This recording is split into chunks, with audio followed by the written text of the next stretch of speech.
Welcome to the Academy of Esports podcast. I am your host, James O'Hagan, and this week I have Daniel Clerke from Maryville University out in Missouri. Daniel, thank you for being here today. Hey, thanks for having me. Absolutely. You're one of these people who have, when I say, what's a top esports program? And I say Maryville, and they go, where is that? just for the audience who may not know, I mean, they may have heard of you because, I mean, you guys are usually in the top 20 when it comes to pretty much esports, anything that ESPN puts out. Where is Maryville located? So Maryville University is in St. Louis. I'm a St. Louis native. Went to school at Maryville, graduated. I've owned a couple professional teams, won a couple world championships, and my school caught wind of that, and they asked how they could get it on campus.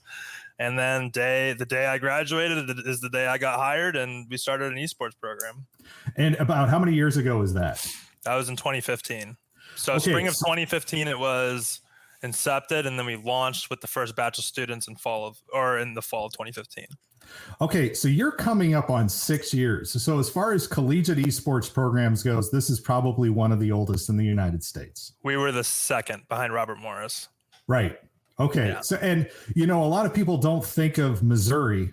They don't think of it. First of all, they don't think of Illinois, and then they don't think of Missouri as being the hub of esports. But you know, we have a lot of great stuff going here in the Midwest. I mean, between Illinois Wesleyan, Robert Morris, Maryville, even how some of the programming is starting to pop up now at, you know, some of the tech colleges.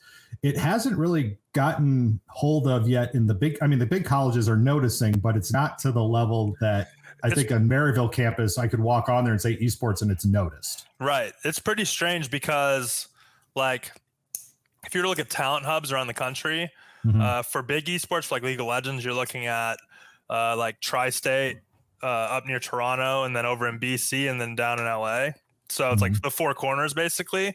You don't really have a lot of homegrown talent kind of in the center, but it seems like all the financial support is located kind of in the center of the country. So we're importing a lot of players from the coast and up north into these programs. But yeah, I think we have one of the largest amounts of varsity programs per capita here in Missouri in the country, if you're to compare it to the other states. Now, the thing that we're kind of getting into today, because there has been, you know, the pandemic kind of accelerated this, but I think that there was starting to be some of these moves in these slides. Esports at the collegiate level. Now, I want to separate out the K-12 from the collegiate. Everybody wants to put scholastics together, but really I feel we have two separate goals of what we're trying to do with K-12 versus collegiate. But let's focus in on the collegiate side. Maryville was a Nace founding member. You're no longer a member of Nace. And again, what I've started to see, and this isn't just you, but I've started to see some people start to pop up into Discord, and Discord is such a great place for conversations, isn't it? I mean, it's so, no, it's not at all. No. It's like Twitter, if you could fit more characters in to be more passive aggressive. Right. Yeah. That's a great way to say it. But how okay. So you I guess you could say lit a fuse, and then all I saw was you responding to a whole bunch of different people in the Esports EDU Discord. Let's go through this, because again, I don't think it's a great place to have a conversation. And again, I don't think that you're wishing any ill or anything on anybody. No. But let's go through this here. You're seeing a shift in the collegiate scene that is not setting well with you. Well, it's actually like through the entire industry. So you just saw the cover of Sports Illustrated with FaZe Clan on it. Right. None of those players on the FaZe Clan cover were their esports players. They have including one LeBron James's kid. Yeah, like they employ esports players, and the cover's about esports, and then there's content creators on the cover. I think the spark for me that made me become so outspoken, like in the last couple of weeks, especially, I don't remember what program it was. It was either a detective show like Chicago PD or like a newscast. This was like a couple weeks ago on a TV in a hotel room. I just remember them mentioning kids playing video games, and they said, Nitro. That's my dog, sorry. You named your dog Nitro, not after the Discord. No. Boost. Okay. No, I adopted him. His name was Nitro. I was like, well, that's convenient. Yeah. But Yeah. So, where was I? Okay. Yeah. You were in a hotel or somewhere. Yeah. And they were talking about kids playing video games, but they used the words kids playing esports. And they were just playing video games. So it's like, I was thinking like, okay, the definition is being stretched way too far. Like, we're getting to a point where playing video games equals esports, and that's not really the case at all. Like you have organized sports. So what is this organized gaming? Is that what esports actually is? Is esports really just gaming? And I feel that definition becomes blurred. It becomes more blurred the further down you go from the professional ecosystem. So that worries me because I'm an esports purist. My program is designed for students whose parents might not support their endeavors to try to go professional. We are kind of that bridge to acceptance. We offer students full rides to play on our teams. And when you're able to tell your parents, hey, I have a full ride to college, do you support me playing this game for 8 hours a day now? They say, yeah, we do. And then it becomes a much healthier kind of pursuit for them. I come from the days of Quake and Call of Duty 4 Pro Mod, where I play a game for 6 months to become competent at it, and I feel very accomplished. And it's like riding a bike. When I get back on those games, I know I can dominate a lobby.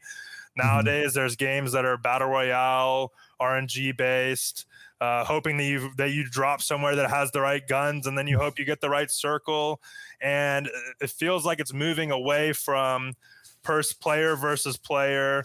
Better player comes out on top, and it's becoming more of like just the social abstract definition for gaming that is just being slapped onto anything because it's a hot buzzword.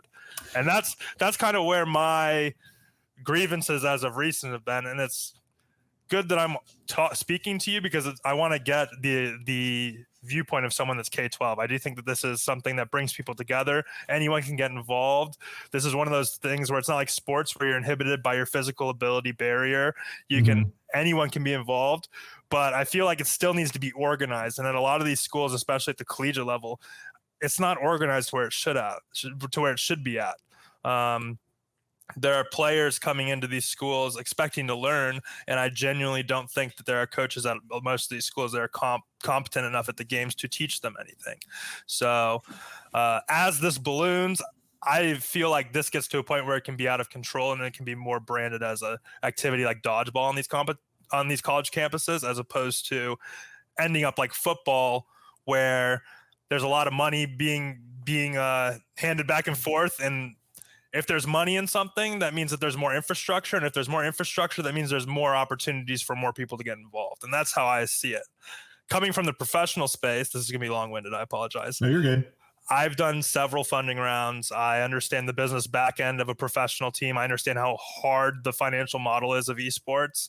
I've been doing it for 8 years now. I did it back in the day. I was an LCS owner where I could fund a team on salary for $10,000 a month, all the way up to paying a player $30,000 a month recently. So I understand the back end, and it feels like a lot of people on soapboxes, especially at the EDU level, don't really have a full grasp of where the industry's at. So that's why I've become so outspoken. I don't know. And that sounds like it's coming from ego. I'm trying my hardest to make it not come from ego. It's just how I feel. And I've talked to a lot of people, and that just fundamentally disagree with me. And they aren't really able to kind of back up what they're saying. And they don't really understand that, like, when most of these companies go out and raise money, they're using Chinese statistics and viewer statistics to raise money, and it's just so overinflated, and it's bad. Like, we're not in a good spot, and that's where I feel that we really suffer right now, especially in this case, let's talk about the scholastic space. Right. The problem that we have is that we are not transparent enough. There's not reality. I think a lot of these collegiate programs and high school programs, for that matter, even, are built on one person, one adult, who's being paid a pittance, or sometimes in the K-12 space, not at all.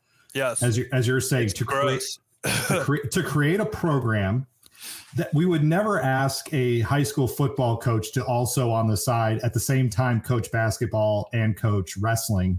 The sports that happen around the same time. We would never ask them to do that. But I think the perception is that just because this is games, that we can do that. But let's even back up a little bit further, because I think you're getting into just how esports is defined. Now, here's what I like that I saw looking at how you are set up at Maryville, at least on your website, and maybe you can clarify some things for me. Number one, you do have you spell it out very clearly. You have two entities within Maryville's esports program. You have the competitive team, and you have the casual. Yes. Right. So how do they both coexist within your campus, I guess? So we're actually, this is something that we're like phasing in, but we're actually going to be branding the varsity program. We're taking varsity away, and we're just calling it Maryville Esports in the future. And we're going to call the club Maryville Gaming. So there's going to be a distinction. We're going to remove the word varsity. I don't really like the word varsity. The way that they coexist is right now we have 20 players on full ride scholarships. That's for Overwatch and League of Legends. I tend to gravitate towards titles that are developer supported, because the developers are really, at the end of the day, the only people that can decide the way that their IPs are used. So I kind of just follow the leader while the industry is kind of in the current state that it's in. But the way the club works is, if you're not quite good enough to be on that varsity team, we have. For those who are listening, the dogs are having a moment. It's the male. He's freaking out. Oh, that's okay. Yeah. But the club, I'm going to get him. I apologize. No, you're fine. We can take a break. I can edit this. So this is no problem at all.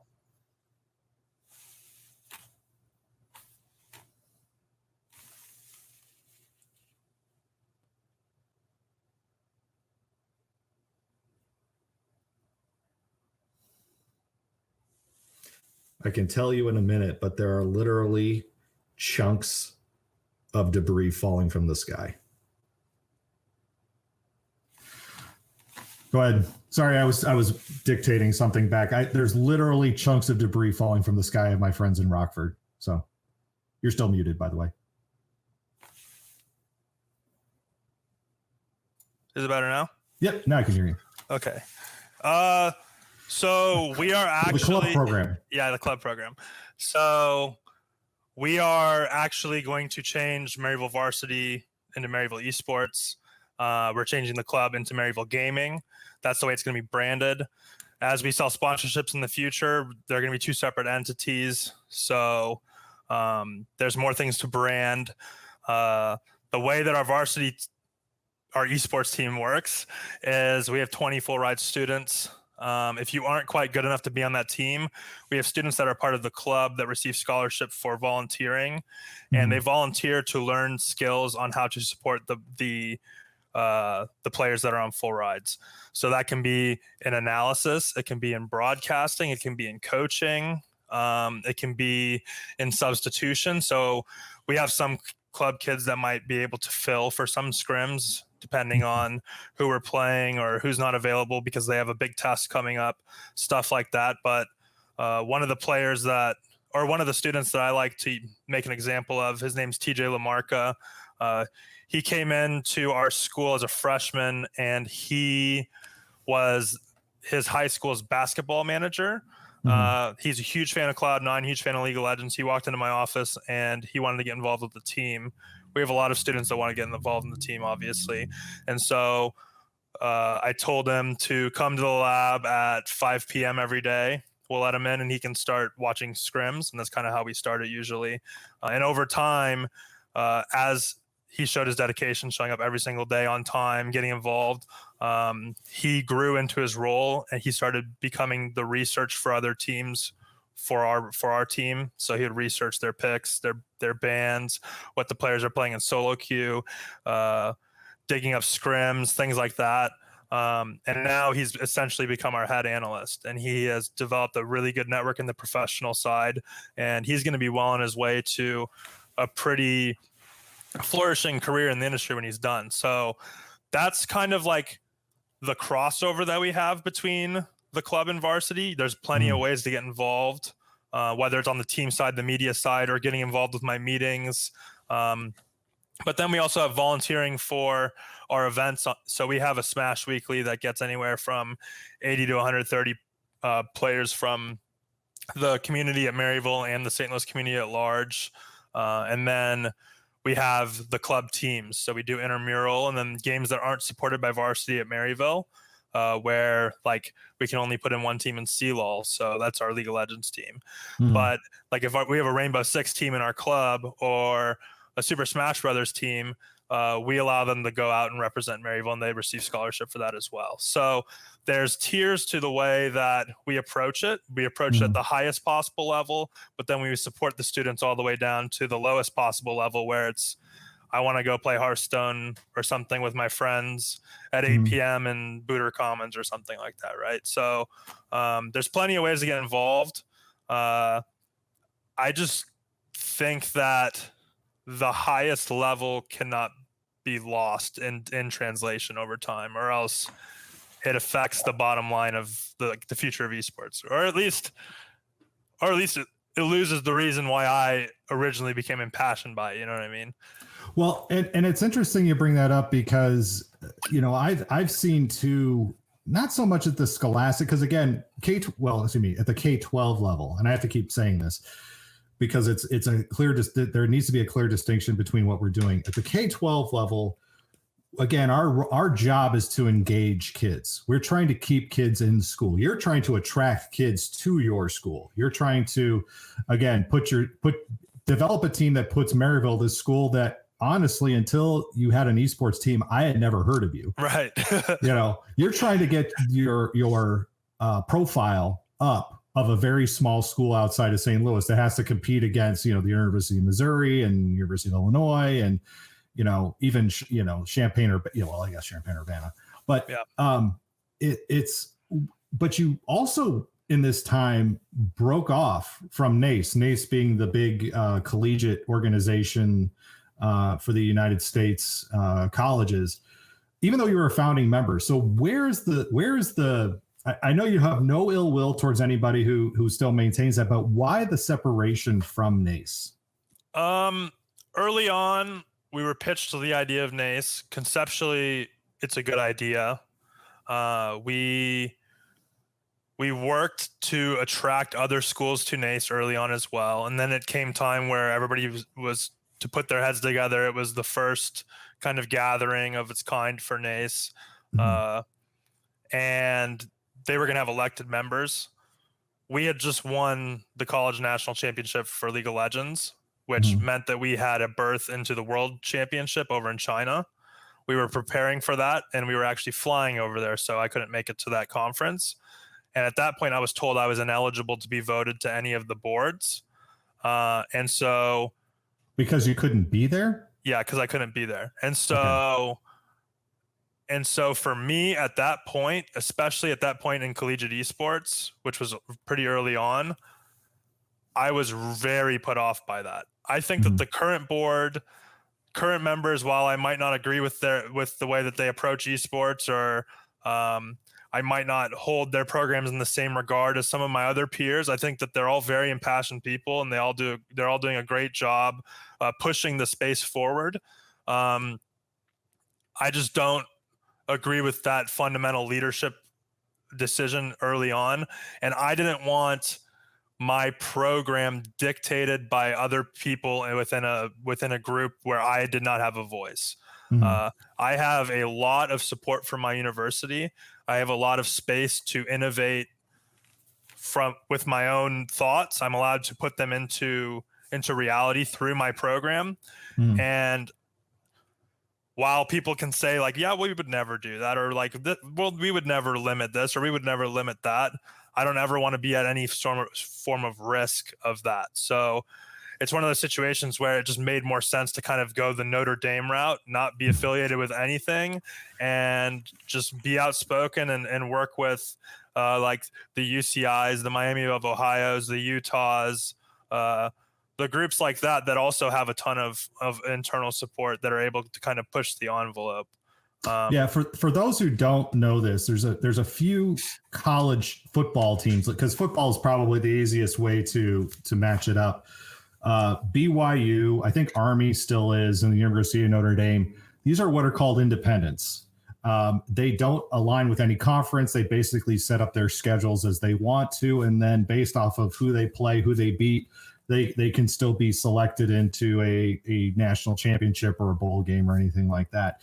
What I like what you're saying though, Dan, in that idea is, you have a vision for what you feel esports is, as do I, again, for my K-12.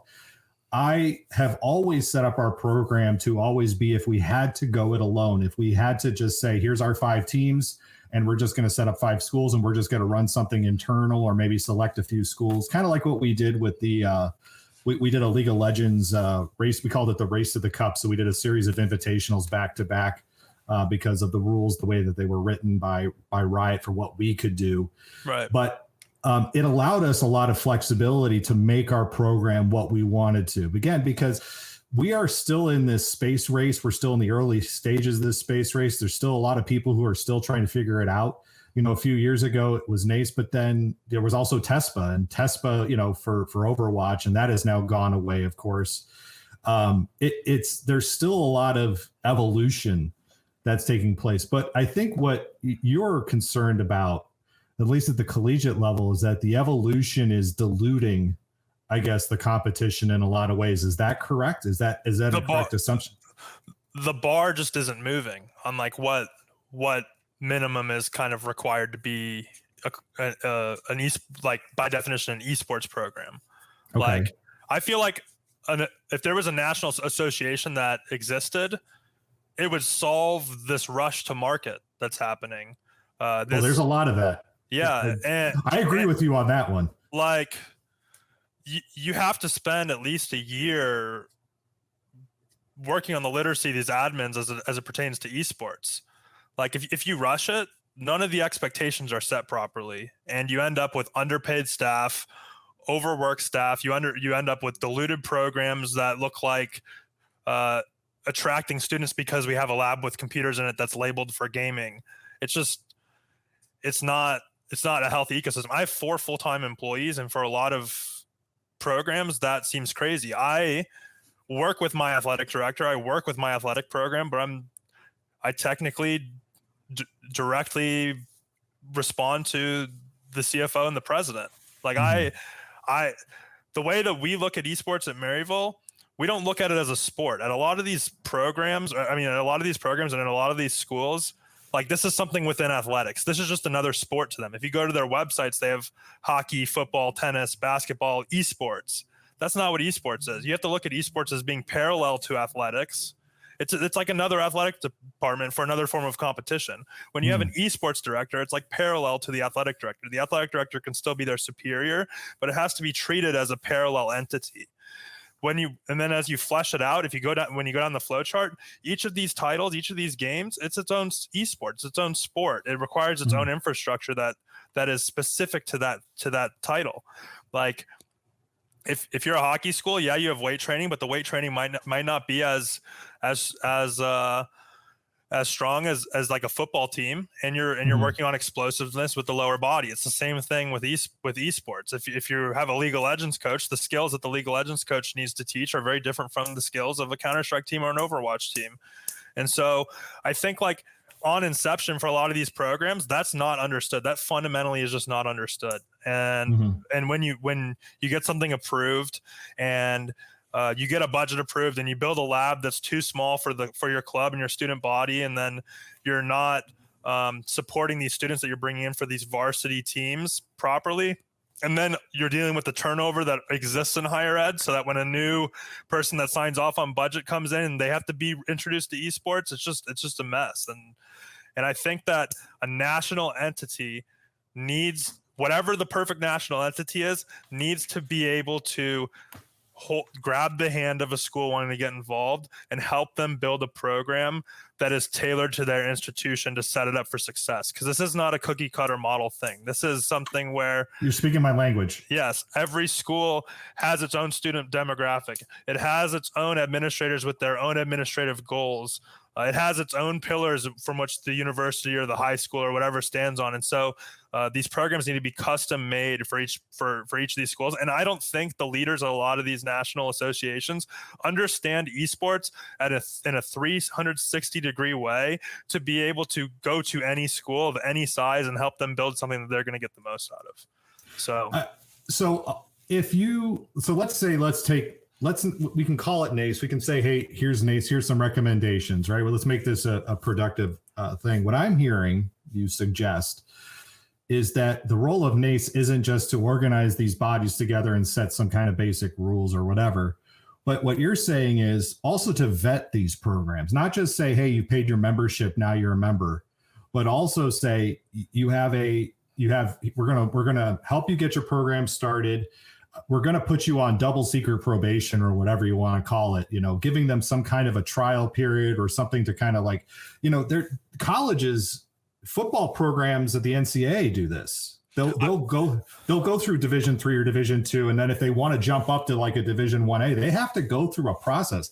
It's not just, hey, 1 year they get to decide that they're 1A football. They have to go through almost like a clearinghouse. Is that what you're almost getting down to? Is there needs to be, you're looking for that kind of level of oversight? I think that in a perfect world, the national entity wouldn't even be focused on providing competition to start with. It would be focused on creating just structure for programs, just helping programs get off the ground, helping them utilize their resources properly, helping them find the good hires, helping them just make it so that they can walk on their own before we even start beginning to go to these publishers and saying, hey, we signed up 300 schools. Now can we have your license? I don't think that that's productive. I think that we're skipping steps here. And so, yeah, I definitely think divisional play is also super important. Like early on in C-Law, when my team plays some school out in Washington, week 1, we're literally picking characters that are just designed to push. We aren't even using real team compositions to end the game as fast as possible for tiebreaker later in the season. So we are ending games in like 12 minutes. That can't be fun for these students that are a part of a club out in whatever school that are just trying to get together and have fun. And they have to play against Maryville week 1. And maybe a couple of kids on that team, that's their first experience playing that game, right? Mm-hmm. That's discouraging any way that you slice it. I mean, and it's for my players, they see it as a waste of time. Like they feel like they could have used that day or those first few weeks productively practicing against better opponents. So either way you slice it, like the first few weeks of competition in some of these developer run competitions like aren't productive. So they're working on that, but like the national body can vet these programs and can help these publishers define like what the level is for each of these schools or some form of vetting process. I don't know, but that was one of the other main reasons, if we're going to talk about developers, that we left. Yeah. Like I have my own relationships with developers from working with the professional side. I've gone through franchising processes, trying to get slots in the LCS when they were franchising and Overwatch League and CDL. And I have good relationships over there. And I didn't feel comfortable with someone else speaking for something that I'm inside of on my, like technically on my behalf to publishers. Like maybe it's my hubris, maybe it's my ego or what. I just didn't feel comfortable with being represented by other people when speaking to developers, when I have my own conversations and I have my own ideas with how things should go. And if I don't have a voice there, I'm not comfortable with that. And again, I think it's your hesitancy. A lot of us have the same hesitancy. Yeah. Again, whenever anybody new comes into this space, it's, people want to call it gatekeeping. Yeah. But you know what? Considering that now you don't have this problem nearly as much as we do because we deal with minors. Right. But dang right, we're going to be gatekeeping a little bit. I mean, because we're working with kids. We have these people come to me with silver bullet solutions for fixing everything and telling us how wonderful esports is. The first question I'm asked is, what have you done? Right. And if they can't tell me anything that they've done, and they're just like, we sell furniture, or the one I love hearing now is, we've written a curriculum. Cool. Not written by an educator. Exactly. Exactly. Like, I don't know. So I can understand, especially because of where we are. And we've seen people who have gotten burned, by over promising and under delivering. I've seen even one of our local colleges, I will say in Southeast Wisconsin, between where I live on the border and all the way up to Green Bay. I'm kind of giving a big geographic area there, but one who made a very large, splashy announcement and couldn't even deliver on the space. They hadn't even put funding into anything around that. Right. And now what we're starting to see even is the Learfields of the world, these groups that are coming in and saying, well, we're going to buy up all your rights to broadcast your games. They're starting to get some really serious, I guess, media companies coming in too, that again makes me leery and worry about just where our esports programs are going. And again, as you're saying, you've got 4 staff. Again, there's these programs that have no staff or one person doing it. My high school program, we have 12 and they're paid. I got right. 12 paid people. And if I did it any other way, I don't know how anybody does it with one. It wouldn't work. Right. So I don't know how you get these big media conglomerates coming in wanting to buy up rights. And unless I'm seeing all the money that's coming in, I'm wondering again, what's the university doing with the money? Here's the thing, like the average level of play just needs to generally increase in collegiate. Because what happens if that doesn't happen? Money doesn't flow through collegiate, and all of a sudden the average user, my club kids, your students, they're seen as the revenue source for the industry. Mm-hmm. The average player becomes the revenue source. Play versus $90 million that they raised for their platform now is justified because the money coming into the industry isn't being paid by sponsors, isn't being paid by media rights, isn't being paid by these big conglomerates. It's now being paid into the industry by the players that are buying V-Bucks when they log on to Fortnite. And so if we're not increasing the average level, people aren't going to watch. And now we don't have a problem. We don't have a product to sell. Mm-hmm. And so at the end of the day, it might sound like, oh, I'm big, greedy elitist. I want to have a big NCAA ecosystem for my program that I'm going to be the best in, blah, blah, blah, blah, blah. But at the end of the day, I donated my lab to my alma mater high school. I've built high school programs here in town at public and private institutions. I work with high school kids every day when I have time, and I don't want to see them be the cost barrier at all.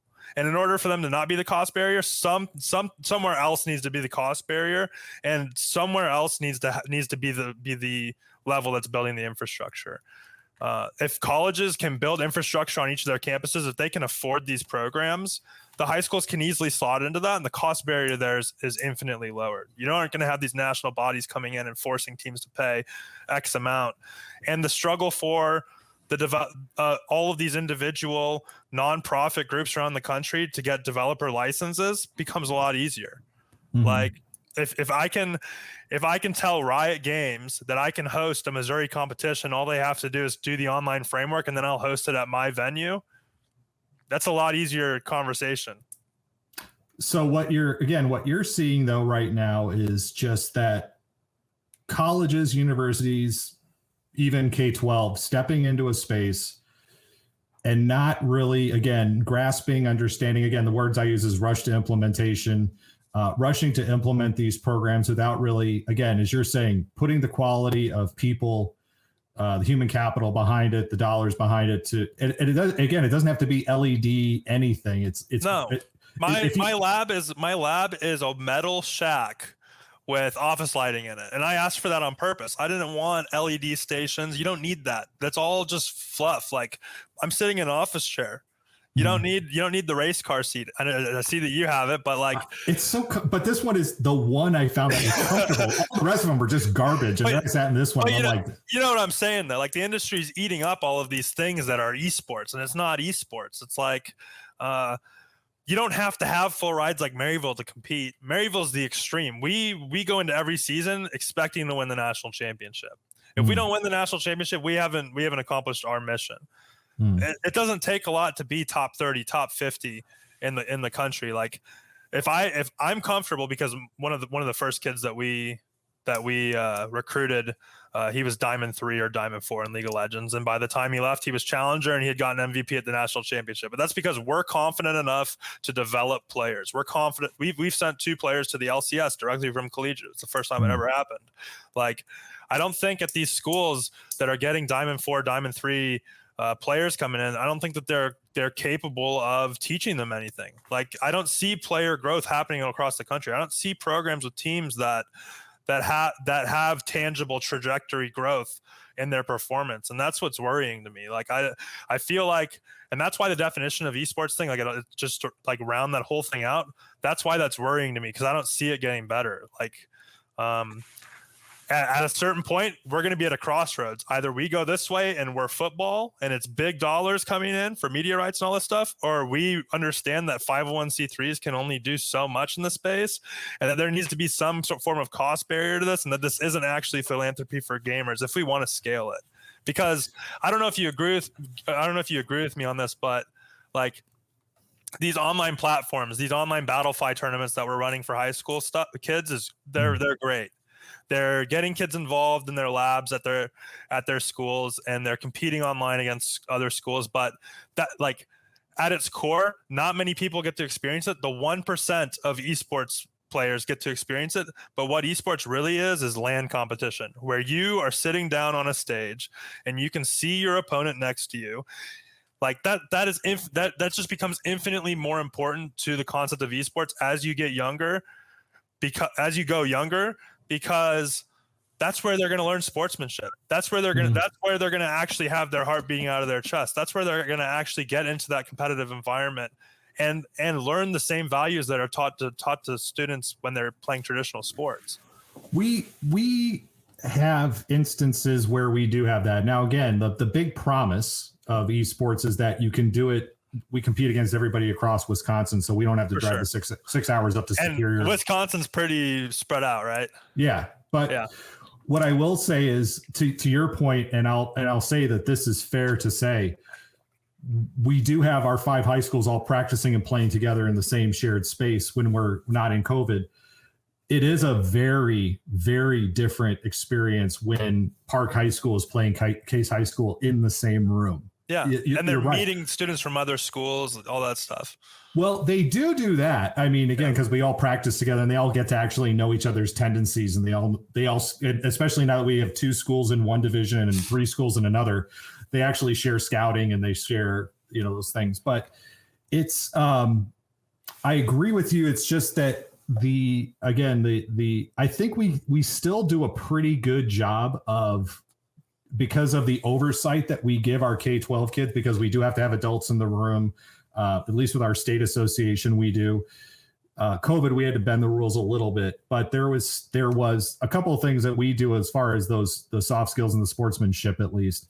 And that's at the end of all of our matches, there is still a survey that's given to each of the teams, to each player on the teams, to rate their opponents on their citizenship, which I think is something that, God, we miss so much of. That's, I think, is something that is so key to all of this, is that we miss on some of those things. For sure.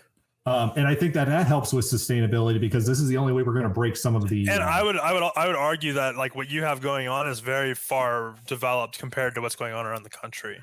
Yet we still run our entire state association basically on Google Sheets, because it works. Why not? It works. Well, it works. It works. I mean, yeah, there's a lot of great solutions out there, but dang, if you can just, 100 schools and you're still able to do it on Google Sheets.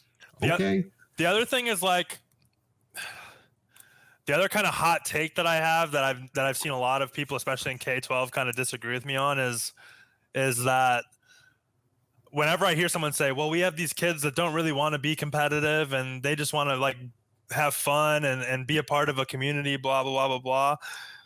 I think that's fine in theory, but I don't know if you've been around a bunch of kids that play Super Smash Brothers for an extended period of time, like the same group of kids, and you see newcomers come in, they get involved, and then they get their first big win against someone that's better than them, and then, like, a fire's ignited in them, and now all of a sudden they're studying frame data, and they're doing everything they can to come into the next day after class hours to implement what they've learned on YouTube. And I feel like when just by nature, if you're not playing a single player game, if you're not playing Terraria or Minecraft or some of these other titles that are more relaxing and casual, and you're in playing a game where it's you versus someone else, or it's you're on a team versus someone else, I think deep down inside, anybody that's playing those games would enjoy it more if they were able to be better at it, right?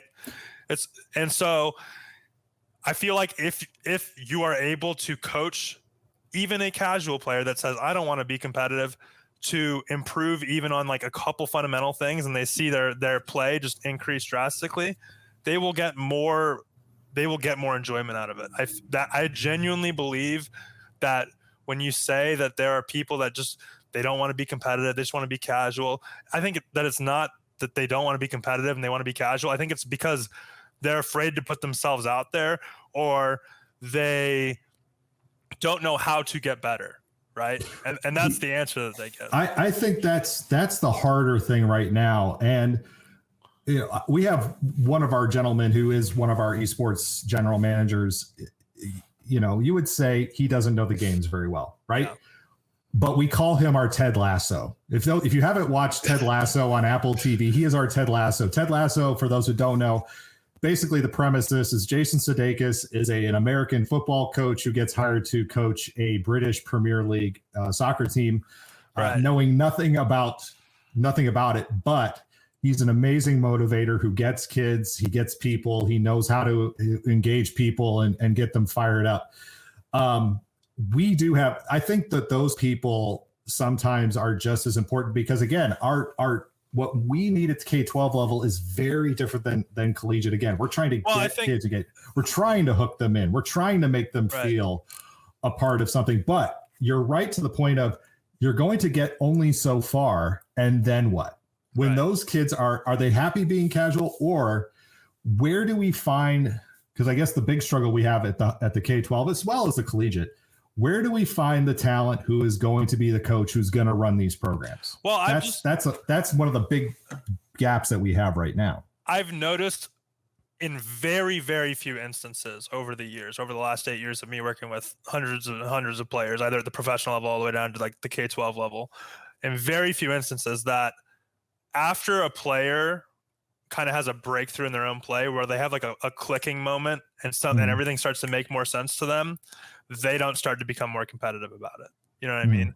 I almost every time I like to use Smash, because Smash is, when you play Super Smash Brothers for a long time, it literally feels like your hands in real life are leveling up. Like it feels. I feel like dumber every time I play it. As you improve at that game, you literally feel like as a human, and like you're physically like leveling up, like in an RPG. Like my hands are so much stronger, and then you pick up the game the next day, and it's like riding a bike. As soon as like any student has that kind of breakthrough moment in a game like that, and they get a good win against someone that they thought they wouldn't have been able to touch before, I've never seen a student not just try to pursue that. I'm not saying like I'm going to be the best in the world or I'm going to become top 8 at a local, but they become more competitive about it in the sense that I'm going to learn this on YouTube, and then when I play John tomorrow, I'm going to use this secret move that I learned on him, and it becomes like this kind of internal thing where then John sees it the next day, and then he goes home and he learns something, and now all of a sudden that's esports. That's esports in my eyes. You're studying the game, you're getting better at it, you're doing it in a structured way. That's kind of my point. And I think, going back to the Ted Lasso thing, I think endemically there are very few quality coaches in esports, and this is another reason why the issue exists in college. I think that if you're going for an esports hire for a coach right now, you get to pick one of two things. You either get to pick someone that's able to implement structure and culture, or you get to pick someone that's high in game knowledge. There are very few people that possess both traditional coaching qualities and game knowledge. I think that the majority of esports coaches, even at the professional level, are analysts with a different title. And so the Ted Lassos of the world, I think, are actually more valuable than a lot of endemic coaches, because especially at least at the highest level. Like when you get 5 challenger players into a room and you have a Ted Lasso that's able to keep their conversations on track, and you're teaching them how to self-learn from each other, that team will reach higher heights than someone that can't implement a structure that knows a lot about the game, I think, at least from my experiences. So I don't think that's an invaluable thing. I think that's an extremely valuable thing that you have there. Oh, I love him. I wouldn't trade this person for the world or anything. I'm not saying you said that. I just think that that's cool to hear, because I think that that's rare. I think that another thing that our industry has is a lot of ego, as opposed to like how much knowledge we have. Yeah. Endemically, and we're really afraid of non-endemic people coming in and learning the esports side of stuff and applying it to their own craft and attempting esports jobs. I think that we need more of that. Like I've been working with a lot of tournament hosts, like turnkey tournament admins lately. And I feel like they hire gamers first and like event experts second, where it should be the opposite way around. You should hire the event expert and then teach them the nuances to gaming, right? I think that that's just a general rule of thumb, and I think that you can replicate that across a lot of hires in the industry. I think that seeing a lot more non-endemic people entering the space would be good as well. Well, Dan, we only got a few more minutes left, but I really appreciate that you have taken the time to again lay out, I guess, a very what was a touchy subject for a lot of people about how you see things. Is there anything that we missed on? Is there anything that you feel like we need to hit on again? Because like I said, your focus is more on, I love that you do honor the importance of the casual club. I guess you call it the club gamer, which again, I think is really important in the space. You're worried and you're concerned about sustainability and growth going forward, and you realize that we have to, again, put the dollars and the cents behind the people, not just the LED lights, as you said. We can't just be all LED lights and gamer chairs. It's got to be people, I think, first. And then again, having quality representation within the space to provide not just a voice, but again, the structure and the supports for new programs and programs that want to, I guess, take it to the next level, if you will. Does that sound about right? Yeah. I mean, this is like a 8 episode kind of topic. You can't really cut through all of it in an hour, and it's going to be super tangential if you try to fit it into an hour. So I apologize for going on tangents, but yeah, I mean, I just want to let it be known that like anybody that's working at the K-12 level all the way up to the collegiate level and working with students, I heavily respect everybody putting their time in for something that we all love. And I don't think that hard work can be taken away from anybody. I just have very, very strong opinions about kind of the way I saw it developing 6 years ago, and it hasn't quite done that. And so I'll kind of defend my views, and if I offend anybody, I apologize. But look, we all care about our students at the end of the day. That's why I took a step back from the professional space, and I'm only working at Maryville. I re-upped my contract with Maryville for the next 8 years, and that's because I'm very passionate about my players. I felt better about watching my students walk across the stage with a degree. That was a bigger moment for me than winning this ring when we won the Call of Duty World Championship at the pro level. And so anybody that cares about students on that level, I highly respect that person. Well, and again, I think that's where we do come together at the collegiate and the K-12, at least in most programs. I'm not saying all at the collegiate level, but because I know that there are some who are more, they're all about the churn and they're all about what can you do for me now? But again, for me, it's why are you going to this college? It's ultimately to get the degree, because we know that the pro scene is a very short lifespan, and what are you going to do with it after? And can you use, as you said, full rides for 20 players? That is something that is, I think, really important. It gives kids an opportunity for college who maybe were not necessarily thinking about it before. And again, as you said, being kind of that bridge for parents as well too, so that parents can be a little more accepting of their kids. I think that's a great thing. We'll have to talk again, because I do want to talk more about parent engagement. How do we engage parents, and about recruiting, because gosh, college recruiting is just nasty. It's just, I have a spreadsheet with 600 to 1,000 names on it internationally, and it's maintained weekly. And yeah, the parent stuff's. If I'm a hockey parent, I can go to a hockey rink to watch my son play, and I can just watch and I can see whether or not my son is good at hockey. You can't really do that in esports. You see that your kid's upstairs playing Fortnite and he won't come down for dinner because he's in a game and he can't pause it. And that's hard. There needs to be some form of a way to educate parents on a national level. And I think LANs are the way to do that. When you can go to a place and see your kid play on stage. I have seen that firsthand. I've seen it with a parent who just goes, "Oh my God." Like, the parent becomes very proud overnight. You know what I mean? Yeah. Those experiences, I think, are very key. Dan Clerke, I really appreciate you taking the time. And I hope, again, for people who maybe disagreed with you in that Discord server, I hope they'll watch or listen to this episode. And if you do have any follow-up thoughts, feedback, whatever, please feel free. Let's put it in the EDU Discord, that Esports EDU Discord, and let's continue the conversation and maybe have a bigger one, maybe on a Thursday night with the Esports EDU crowd. Who knows? I'm down. I want to learn from you guys as well. It's not just that's like my biggest thing. I need to hear from people that are on the ground every day at K-12. So I understand. Well, we want to hear from people at the collegiate level as well, because this is the only way we're going to get to work together, right? This is the only way we're going to make it better. Right. And the way we're going to support each other. So you got me anytime you want me. Dan Clerke. Clerke. Sorry, now I'm looking on the screen and now all of a sudden I'm flubbing the last name. Dan Clerke, head director of esports at Maryville University. Thank you for being a guest on the Academy of Esports podcast. That will do it for this week on the Academy of Esports. I've been your host, James O'Hagan. Esports are organized competitive video games allowing schools to redefine their athletic culture, diversify opportunities for student participation, promote good physical and mental health, increase collegiate scholarship pathways, and play games. We can never forget the importance of play. The mission of the Academy of Esports is to support these ideals.